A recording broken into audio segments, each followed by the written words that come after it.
had an advisor who was at Harvard Business School when we were, in our senior spring, just starting to think about what this could be. And he was the one who actually said to us, if you're going to go for it, you have to go for it. You can't be 1 foot in the door. You can't be 1 foot out the door, because it's never going to work.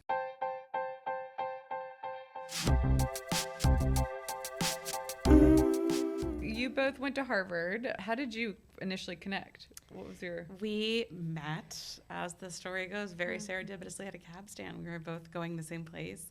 We ended up sharing the cab. We became friends. What year? Freshman year. Freshman year, so 2010. We were like 8 weeks in. Yeah. It was really cold. We were in Boston. We shared the cab. Yeah. We became roommates and really close friends. Next year? The next year. Oh, that's so sweet. And we, during this time in our senior spring, had both done these internships and seen it living in New York City, especially this thing that women do, where they wear a pair of shoes to get them somewhere, and then they change to another pair when they get there. And they had these ornate racks under their desks of shoes and drawers. And it's this really funny realization of, oh my goodness, why do we have to do this? Like, we should have a beautiful pair of shoes that does both for us. It makes us feel really chic and dressed and confident, but also we can walk 10 blocks and take the subway and go home and go out to dinner too.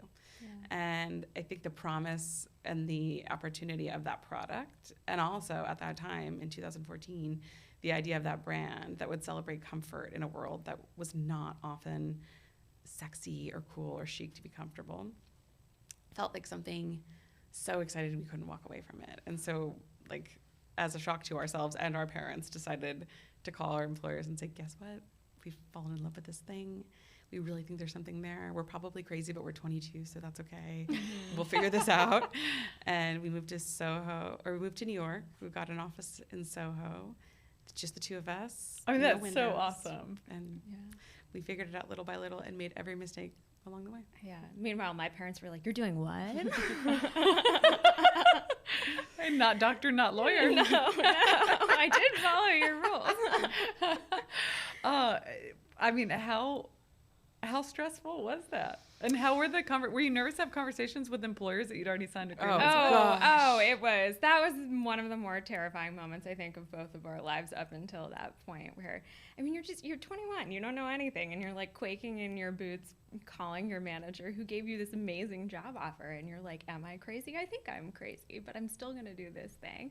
And then you kind of set off in the direction of the unknown. And I mean, I'm curious if this resonates with you, because I feel like, you kind of have to be naive in order to sign up for this 100%. job. Like, if you knew how hard it was, you wouldn't do it. Mm-hmm. And so almost by being that young and that naive, it set us up to just kind of have this like can do, will take on anything attitude that really like maybe ended up paying off in the long run. I can only imagine how your potential employers reacted to, because I can think of myself being like, oh, they're so young, you know what I mean? Like, and I mean, you were right. You were right. Yeah. I mean, fast forward to now, I think that starting companies takes a combination of qualities. Naivete is like chief among them to just initially get started. Mm-hmm. But for me, I had to quit my job altogether. Kind of just release any sort of like fallback plan, because if I had remind me where you were again. I was working at Cisco. Yeah. Okay. And I was living in on the peninsula in the Bay Area. Mm-hmm. Yeah. And I had this idea, but had no time at all. And I also knew that if I started on the side, it just wasn't a reality. Yeah. Yeah. It's like it takes naivete. It takes delusion, grit, and commitment, because it's like these huge mountains come and you're not going to be able to get over them around them. You're quite literally going to have to figure out how to get through them. Mm-hmm. And if there's a fallback plan, you're probably not going to figure it out. Yeah.